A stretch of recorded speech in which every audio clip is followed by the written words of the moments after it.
Once again, everybody, I'd like to welcome you to Tips and Tricks for Your Mix. I'm your host, Brother Rue, executive producer from My Block Entertainment Home Recording Studios.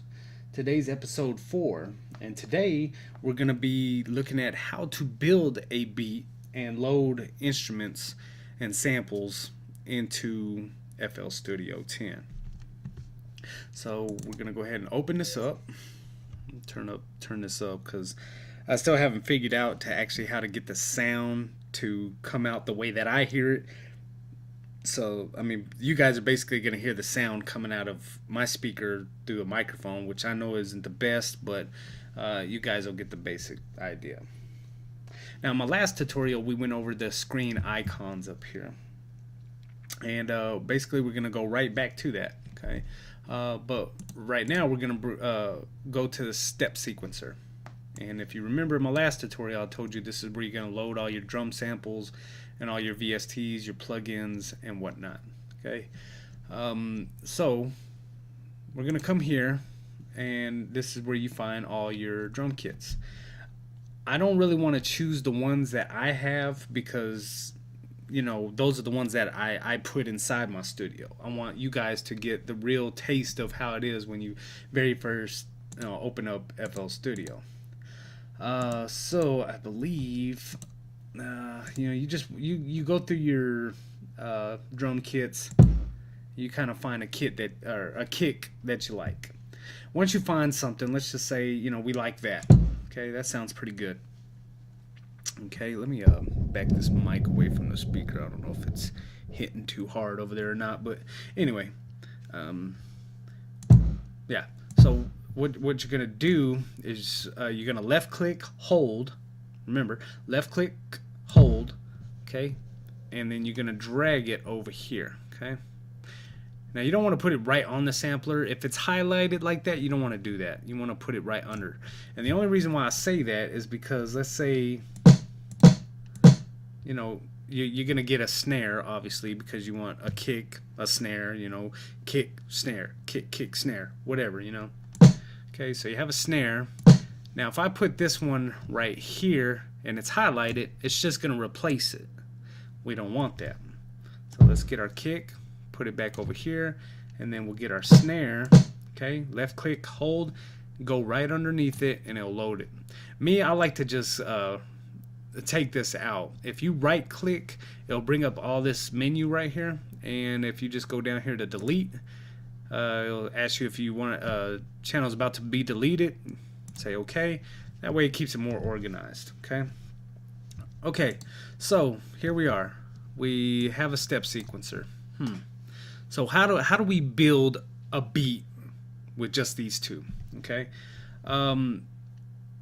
if you have a MPC or a drum machine or a pad or something like that, you can actually trigger the notes that way. But for right now, we're just going to use the step sequencer as is. And what you do is you're basically going to left click the notes in, or the kicks in and the snares in. Okay, your basic beat is going to sound something like this. Okay, there's a kick, snare, kick, snare.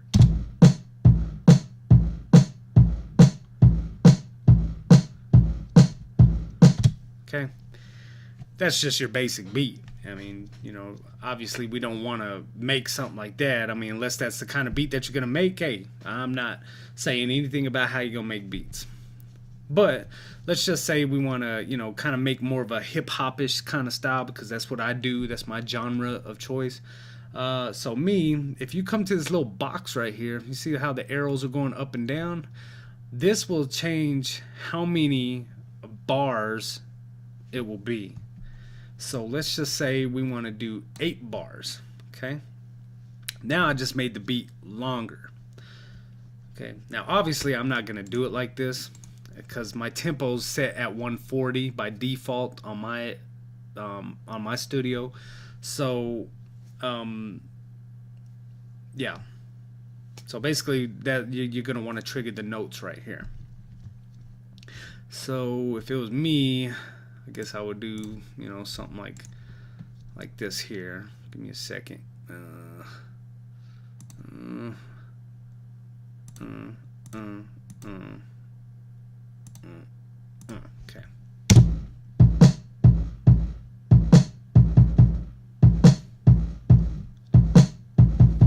Okay, so I mean, that's basically how you load in the like drums or whatnot. Now, let's just say that I like that, you know, and I wanted to keep that. I was like, yeah, that's good, I want that. Okay. Now, if you come right here to this little drop down, it will have a little pattern. You click on that, and then here's your grid, and this is just the way I like to arrange songs. I'll go ahead and put it in there. Okay. Now, from here, as soon as I drop that first pattern in there, I want to switch this pattern to song. Okay. So once you do that, it's actually going to play as a song, like playing out of this whole grid right here, instead of just playing from the one pattern. Okay, so if you're playing the whole song, now it's just going to go, and it's going to repeat right here. See? Okay. So the next thing you're going to want to probably do is put in some hi-hats or something. So let's go ahead and, you know, we're going to switch this to number 2 by going up. You left click, hold, go up, and they'll go to pattern 2. Now you come here, then you see that it went back to a 4-bar measure. Now we don't want that. You can go up to 8. You could do 4, you could do 8, or you could do 16. But that's as far as it goes in FL Studio is 16. But we're just going to keep it at 8. And it does go longer, but it doesn't really matter because it's going to stay at 16. Okay, so we're going to go drop it down to 8. Open this up. I don't like none of those. I don't like none of those either. Man, kind of picky. Yeah. I haven't used the stocked drum kits in a while, so I mean, bear with me here. Okay, let's say I like that. Okay, these are hi-hats. So when you play it, you're gonna kind of want to listen to it and see like, okay, where a hi-hat's gonna sound good at. Oh, and before you do that, see how this is on pattern 2 and this is on pattern 2? Go ahead and put pattern 2 into the playlist. You won't see nothing at first, but that's only because in the step sequencer you haven't triggered anything yet. So if we trigger this one here, you'll start to see notes coming in right here. See that? Boom, boom, boom. Okay, so we're gonna just do it just like this here. Okay, and this is just basic.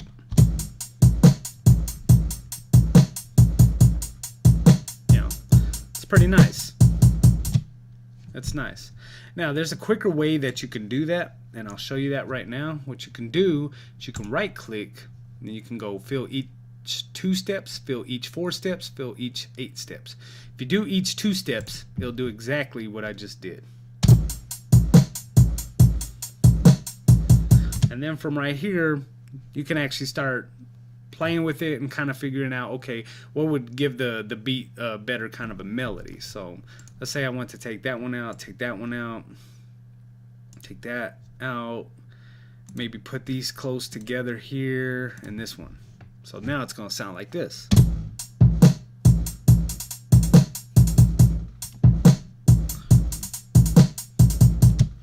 Okay. All right, so let's say you're ready to, you got your creative juices going, and you're like, okay, I need an instrument up in here. I need something to get me going. Let's go. Let's do this. Okay, so this is how you're going to load in an instrument. If you remember my last tutorial, I said the channels is where you would find your instruments at. Okay, so right here, you're going to go through and you're going to find some kind of instrument. The very first one that I started messing with was the Autogun. Autogun has, I don't even know how many sounds. There it is. I mean, there's a ridiculous number of sounds in there. The only thing I don't like about Autogun is that, you know, some of the sounds kind of sound the same over and over and over. So, I mean, you just kind of got to be patient and kind of go through it. Okay. So let's just kind of go through it. Oops. There it is. Sorry, I'm triggering it off my MIDI controller, so yeah, it's all right. Well, just for tutorial purposes, let's just use that, okay? Now, if you don't have a MIDI controller, like I said, you can send it to the piano roll. But from the step sequencer, this is what I'm going to show you, hence tips and tricks, okay? From right here, what you can do instead of coming up here and going piano roll, and I mean, you could do that, excuse me, and then the plugin will already be there. But what I like to do, let's go back here, like how we had it. From right here, you can right click, go to piano roll, okay? And it won't be check marked at first, but you can go ahead. If it's check marked, then it's already in the piano roll. But if it's not check marked, then you just right click, click on piano roll, and then it takes you here, okay? So we're at a 8-bar beat, so let's just, you know, trigger in some notes real quick, and go down an octave here. So let's go, let's see,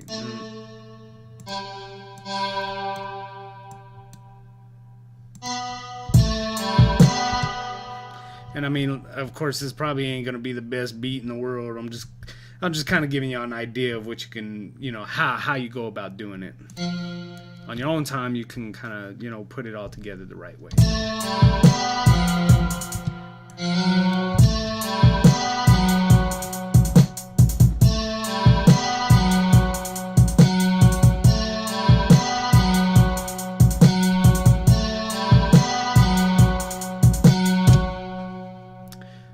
Okay. And like I said, with VSTs, not necessarily the auto gun, but a lot of VSTs come with a lot of parameters like cutoff filters, high pass filters, low pass filters. I'm not really going to go into all detail of what all that is, unless you already know what it is, and you know you'll understand what I'm talking about. On this one, it has a thing called magic dust, and the only thing that it does is kind of widens out the sound a little bit. This is your volume control. So if we put all this down, it won't sound as wide. And then as I play it, I'll lift it up a little bit, and you'll see how wide it gets, basically. Check it out.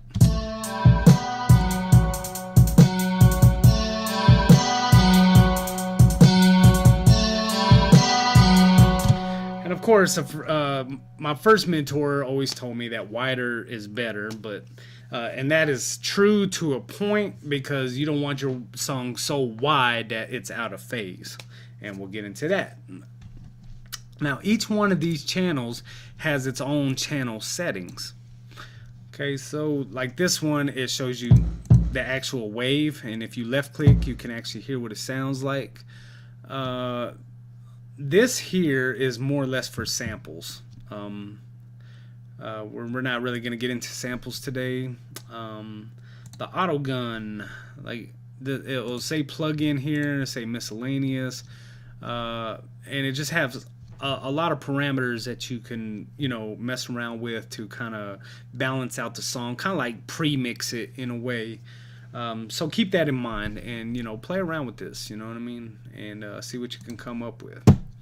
So basically, that is how we build a beat and load instruments, you know. And I mean, I know it's not the best beat in the world, and it's, you know, it was kind of quick and fast, but that's basically how you do it, you know.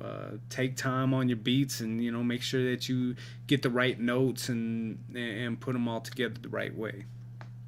So that's it for this episode of tips and tricks for your mix, and we'll just close it out with just this little beat that we made today.